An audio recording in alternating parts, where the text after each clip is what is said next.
Welcome to Building My Legacy podcast. This podcast is designed for leaders and entrepreneurs who want to leave a legacy and will provide strategies that focus upon key elements for legacy creation, determining your desired impact and its benefit, increasing your legacy's reach by engaging key stakeholders, planning, prioritizing, and executing. Here's your host, Dr. Lois Sonstegard.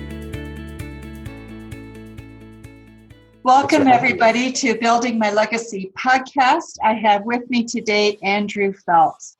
Andrew is very distinguished. He has won Arizona's 35 under 35, and he is very involved in user experience, looking at how do you really help companies in terms of building their companies, using SaaS for product strategy and design. So he has worked with startup companies, he's worked with entrepreneurs, he's worked with people in various levels of organization. And I'm really happy to have you because I think when you think about user experience, first of all, I think we better talk a little bit about what is that. It's hard to understand how does that really fit into legacy building, and I think it can fit so beautifully because it's the element that often we miss. So if you would start, Andrew, by just talking a little bit about what is UX in the user experience. And I'm fascinated, how do you get into a field like this in the first place? Definitely by accident. It's a fairly new field. When I started as a user experience designer, there were not very many job listings for UX designer, on LinkedIn or anywhere you were looking for a job. So user experience design is a small section of what's called customer experience design, which is the design of everything your customer interacts with. User experience design is the small part that deals with the things that are digital, the things that you see and interact with on a screen. So apps, software, websites, all the things that you play with on your phone were put together by a user experience designer. So our firm specializes in user experience design and user interface design, which is all the pretty colors, buttons, look and feel that sits on top of the user experience we've designed. So who seeks out your services? When do you need somebody like you? Well, anybody with a digital footprint of any kind needs help from a user experience designer. For us, we really specialize in product strategy and design. So software as a service products or web products, many that you use online, we call them websites, but a lot of them are applications that have a ton of different functionality and power. And delivering those functions to a user or a human being is a challenging process that the goal is to make something as easy to use and as intuitive to use as possible. It's all about meeting a user's expectations and then exceeding their expectations so something goes beyond a good product and into the zone of great product, where maybe something catches your attention, surprises you, delights you, and brings you into the moment a little more. So the companies that come to us usually have a product. Oh, I'm sorry, go ahead. No, go ahead. I was just going to say that the companies that come to us usually have a product that needs to be designed or redesigned. And we really specialize in kind of building the 2.0 version of different products. That's where a company has a bunch of users or customers on their product. They know what's working, they know what's not working, or maybe they don't know what's working and don't know what's not working, but they know that it could be improved, and we could dig through everything to create kind of the next iteration, the next version of the product that's going to meet all their goals. So in today's world, with all the products out there, really understanding how the user experiences a product, it seems to me, creates a greater efficiency about what it is that a company does. What's the process that you go through? So if I come to you, Andrew, and I say, I've got a product and I want to just blow it out of the market. This is what I know. Where would you begin? What do I need to think about in working with user design or the user experience? So one of the things, user experience design is the process. It's not the end product. So in engaging with us, we would educate you and lead you through the process. And it's a collaborative process of research and empathy and understanding our users. Again, it's the cold but technical term for the human beings who are our customers. Understand who they are, what they want, what their pain points are, what really excites them. And if you can walk a mile or 1,000 miles in their shoes, you can get a good idea of how products could be improved for them. And it's never hard to find the glaring issues. It takes a lot more digging to find the smaller things that could be improved or simplified. But it's really a collaborative process that involves a lot of conversation with customers, a lot of conversation with stakeholders. So folks in the organization at the highest level, all the way down to the folks on the front line who may be dealing with customers on the phone. And a huge piece of the process is playing that middleman in organizations. So the executives and the folks on the front line are aligned in the project's goals, how our customers feel, and creating a united front so we can move forward in a united direction to make improvements to the product that are going to satisfy everyone's goals. Coming out of what we've just come out of in our country, and actually all over the world with COVID, there isn't a country that hasn't been impacted by this, really. I think companies are going to have to look at how can they get their message out? How can they do what they're doing more efficiently, more effectively, and more targeted? Am I right? Or what is your sense? Well, I'm about as lost as anyone else. I think that a big piece of the economic collapse was a bubble waiting to happen. So I'm not sure how closely it was related to the virus, but that doesn't mean it's going to be any easier to get out of. But I think what it means is that certainly companies will be accelerating their timeline to become virtualized. So I think that people working remotely, what was going to happen over 5 to 10 years will happen over 1 to 2 years looking forward. And then from a customer perspective, the market's going to change a lot depending on the everyday economic status. People feel and spend differently. And so companies will have to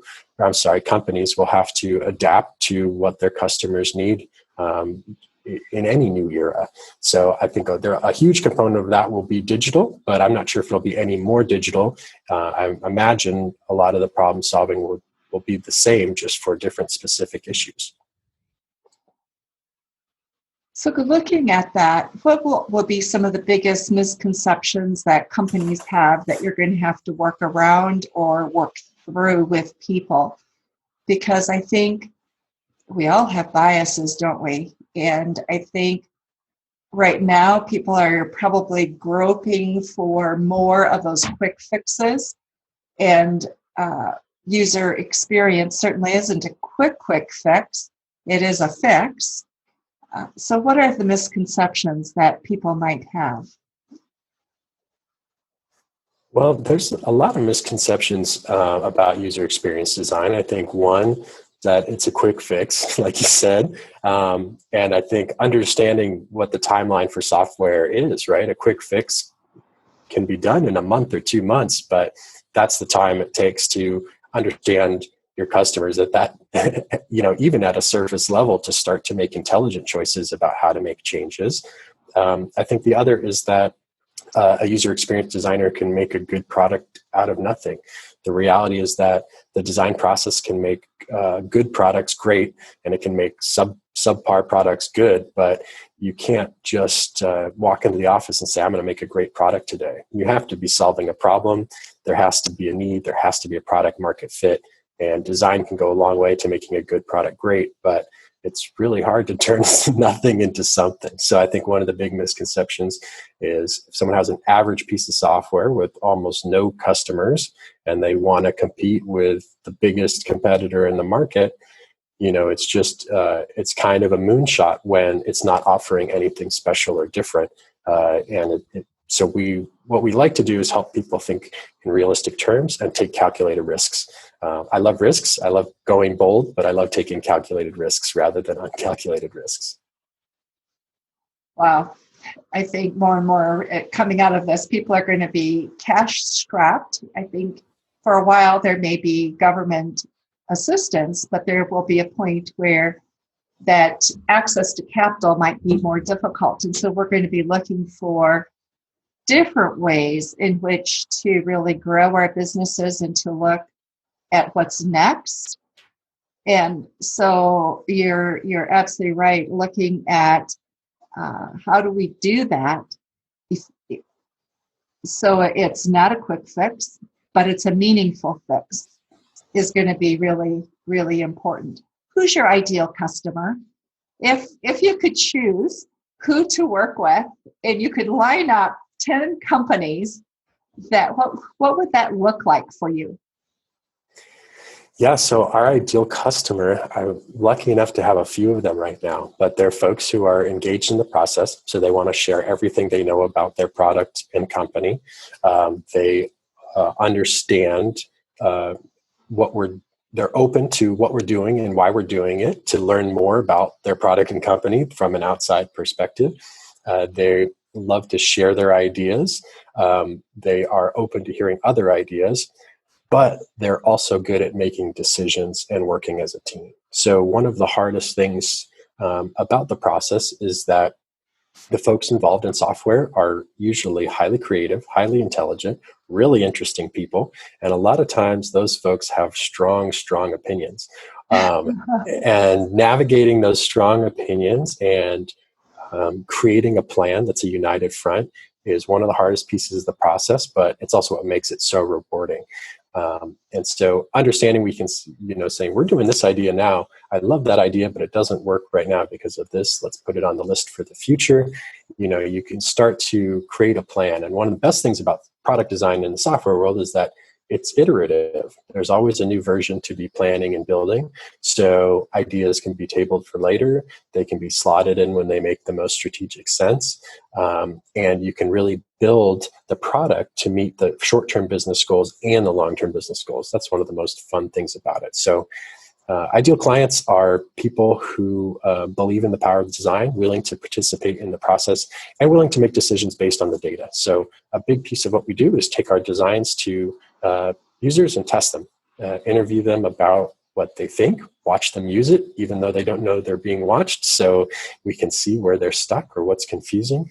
And you always get the best suggestions on the little details from users who test your designs. They'll say, you know what, this label doesn't really make sense to me. I think this button should say this. And then it clicks, and we've been working on it for weeks. And, our team of smart people didn't realize that there's just a better word for that button. Wow. Tell me, you have your ideal customer, you have your process. What's the impact on my bottom line? It sounds like a lot of money that could be spent. The question is, how will it impact me? Where is the ROI? How do you determine it? How long does it take before you start to see that benefit to the bottom line? Well, that always depends, right? And the software, so I'll give you an example of customer-facing software from very early in my career. So this is an example I like to use because it's not for an enterprise company. It's for someone who had a side business. He created a healthy meal delivery company before that was a cool thing to do. And he made healthy meals out of his home and delivered them here in the Phoenix, Arizona area. And I met him and he hired us to redesign his website. And again, this is very early in my career. We were not charging a lot of money, but we dug through his website, his advertisements, and the process is very simple. So even as an inexperienced designer, we looked at his homepage and you create a hypothesis. Well, I think this looks a little bit outdated. I think this looks a little masculine considering that 60% of your customers are women. I think this is a little difficult to understand. I think the pictures of the food are small and don't look that appetizing. So you create a list of hypotheses that you can test. And so you redesign the homepage so it looks more appetizing, so it's gender neutral, so it's understandable what to do. And then a big piece of the meal delivery component was selecting all the things you like to eat and all the ingredients that you could or could not eat, which you can imagine is a lot of check boxes and kind of a boring process. So by the time people were halfway through checking things out, like, I don't know if I want to do this, and they'd close out, right? Well, one of the simplest things we did was tell the story of what you're going to get, how it works, and then the first step was put in your credit card. And so you made the payment and you were committed, and then all of a sudden that 5-minute process of selecting ingredients, one, it was redesigned so it's easier, and you were unchecking things rather than checking things. But two, it changed the user's experience and perception of the process. And so in that example, he tripled his number of customers in the first 30 days with the launch of the new site. And then 6 months into the year, he quit his full-time job. And now, he has a booming business with multiple employees. So that's a great example from early in my career on the side with customers. On the internal side, if we're designing internal software, you can think about the efficiencies you find if you have a manager who's putting this spreadsheet into that spreadsheet and they do it twice a week, and it takes 4 hours and they got to send it to 2 other people and need approval. Building a simple piece of software that solves that problem ends up saving tons and tons of time for a large enterprise. So to understand the ROI, you need to understand the efficiencies that could occur internally, as well as the efficiencies that could occur in terms of acquiring new customers. And it's usually pretty easy to calculate exactly what the opportunity is. Andrew, I appreciate your example about the food delivery service person that you worked with. I understand it was early in your career doing this. But I think for many people, when you think about user design experience, SaaS, it seems and feels like it's a big company approach. Your example is one of a small company, startup, really, entrepreneurial company. So what percentage of your companies are big? How many are entrepreneurial that are small, like under $10 million, under $5 million? I think there's so many ways to group businesses. We think one way, under 10, from 10 to about 50, and then on from there. So what's your experience with that, and how usable is something like the user experience and what you design for companies when they're an entrepreneurial startup small business? Yeah, so if it's a startup and they have no product, then we're not likely to work with them unless they have investor funding. There are plenty of great designers and firms that will work either for sweat equity or reduced rate just because they love the process of going from nothing to something. And it is a lot of fun. So I do think there are resources. I think the important thing to note when you're a startup building something from nothing, user experience design is about the fundamentals, which means, not is it a beautiful polished product that looks like it was made by Apple, but when you click the button, does it take you where you expect to go? When you hit the other button, does it do what you needed to do? And did it save the time that it promised to save you, right? And so thinking on those very simple terms will help, a startup understand that it's an investment of tens or hundreds of hours and thousands of dollars probably, but it's not necessarily tens of thousands or hundreds of thousands of dollars. We have been interviewing early stage SaaS companies to get a better idea of what you just described. And we found that the ones with the most traction who have raised some money are in the $100,000 to $200,000 range of investment in designing their product. That said, we have a number of products that we designed in our free time that we have enterprise customers on. So obviously we have the expertise to do it, but it doesn't mean it has to be a capital intensive thing. And to answer your question, I'd say a huge number of our customers are under 10 million, because I think even if you're making a 50 or 150 or a $250,000 investment in design or software, sometimes those efficiencies that you find or the ability it gives you to scale is just, 10 or 100-fold the investment. It's so interesting because I think until people really understand what's available, how you process that, they don't also know how to consume a service like yours that's available that could be really critical. Starting at the right point in the right place, people could save a tremendous amount of money because you avoid costly mistakes. And I think any of us that have been in business have made those mistakes, and we know the cost of going down the wrong road. And so much of it is not having the information so you can really be wise about what it is that you do.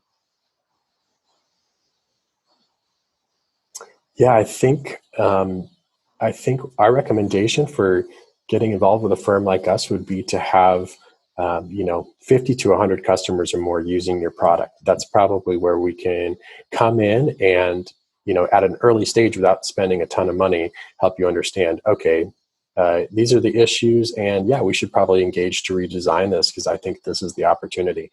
Or, you know what, you're doing pretty well where you are. I'm not sure what we would change. I think you really have a marketing issue, or you really have a sales issue, or you really have, a different operational issue. So I think one of the things that we like to do is move in increments of 10. So if you have a new product, your goal is to get 10 people using it for any price, and if you have 10 people using it, then you can start thinking about what to build next and how to adapt it. And then when you get, if that makes the improvements that you were hoping it did, then you wait for those next 90 customers. When you're at 100 customers, what's the next iteration of your product? So thinking incrementally and making sure that you're never going all in on one of your risks. You're taking risks to incrementally improve the product until the time is right where you may be held up and you really need to make a radical change to scale. And then it might be time to roll the dice, but that's still also not a great idea all the time. Probably not most of the time. Probably not. One can suffer pretty badly from rolling the dice. True. As people look at the next phase in life and building a legacy for themselves or for their company or family business, how does something like user experience, using your boutique SaaS user experience company, have a role in that? Can it have a role, and how could that be? So I think what's important about user experience is that it's a place where you are interacting with people. Whether there's a person there to interact with them or not, it's a touch point you have with your customers, the people you serve, whether you're a for-profit company or a nonprofit organization.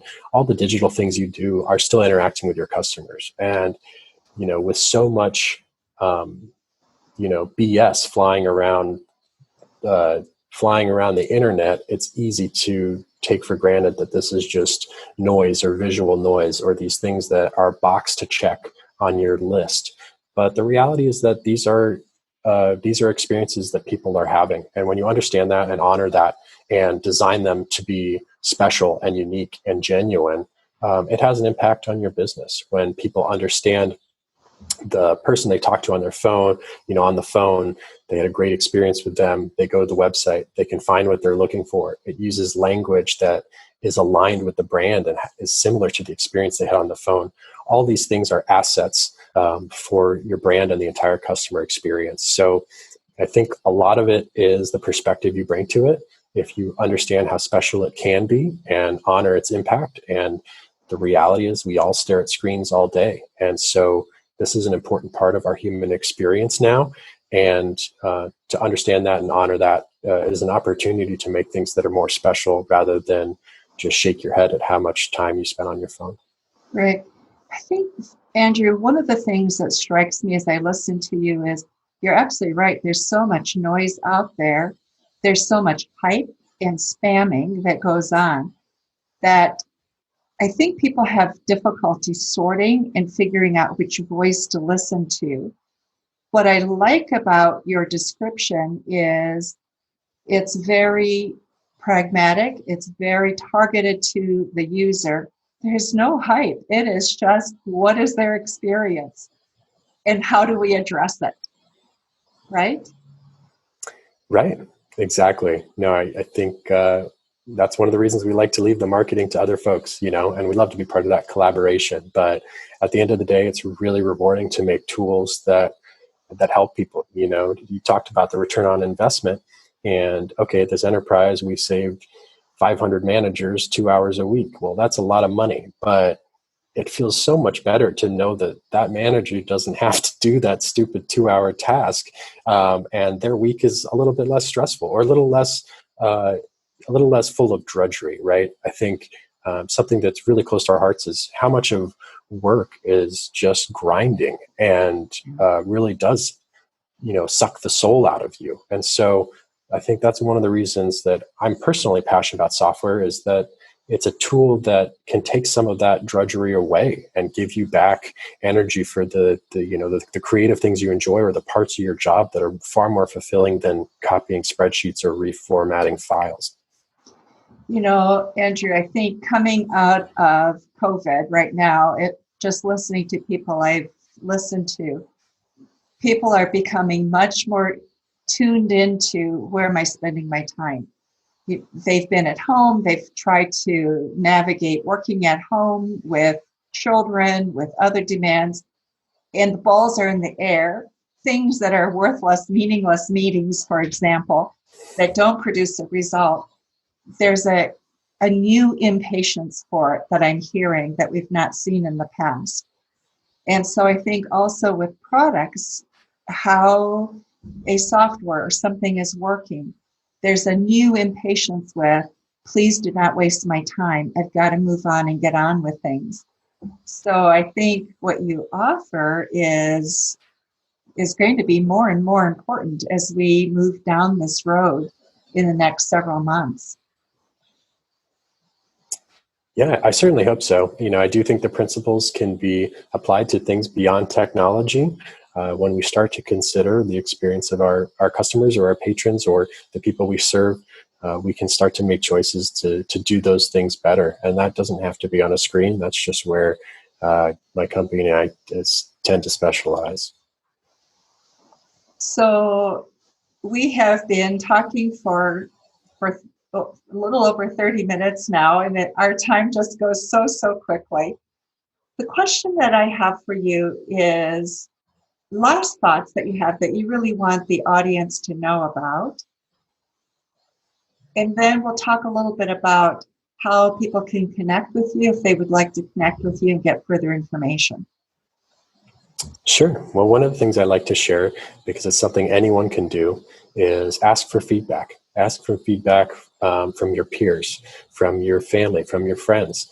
Ask for feedback from your employees. Ask for feedback from your customers. You can learn so much about the things you want to achieve just by asking for feedback from people. And that can be in a business sense or in a personal relationship sense.